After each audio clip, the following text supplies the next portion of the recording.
News Maharashtra K9 आवाज जनतेचा। राज्यातील अनेक धाबे, हॉटेल, उपहारगृहे तसेच औद्योगिक कॅन्टीन, अन्न प्रक्रिया आणि दुग्ध व्यवसाय क्षेत्रासाठी दिलासादायक निर्णय घेण्यात आलाय। केंद्र शासनाच्या निर्देशानुसार व्यापारी एलपीजीचा अतिरिक्त 20% पुरवठा करण्यात येणार असल्याची माहिती राज्याचे अन्न, नागरी व पुरवठा ग्राहक संरक्षण मंत्री छगन भुजबळ यांनी दिली आहे।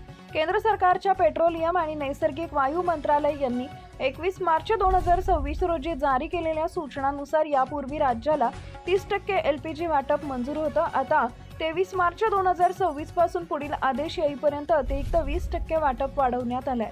यामुळे राज्यातील एकूण गॅस पुरवठा हा पूर्वीच्या संकटपूर्व पातळीच्या सुमारे 50% पोहोचणार आहे। या वाढीव 20% वाटपात हॉटेल, धाबे, उपहारगृह, औद्योगिक कॅन्टीन, अन्न प्रक्रिया उद्योग आणि दुग्ध व्यवसाय यांना प्राधान्य देण्यात येणार आहे। यासोबतच राज्य शासन किंवा स्थानिक स्वराज्य संस्थांकडून चालवण्यात येणाऱ्या अनुदानित कॅन्टीन, कम्युनिटी किचन्स तसेच स्थलांतरित मजुरांसाठी राबवण्यात येणाऱ्या योजनांनाही या निर्णयाचा लाभ मिळणार आहे। मंत्री छगन भुजबळ यांनी स्पष्ट केले की या निर्णयामुळे व्यापारी एलपीजीच्या तुटवड्यामुळे अडचणीत आलेल्या हॉटेल व खाद्य व्यावसायिकांना मोठा दिलासा मिळेल। मात्र गॅस पुरवठा मिळवण्यासाठी संबंधित व्यावसायिकांनी तेल विपणन कंपन्यांकडे नोंदणी करणे तसेच पीएनजी जोडणीसाठी अर्ज करणं आवश्यक राहणार आहे।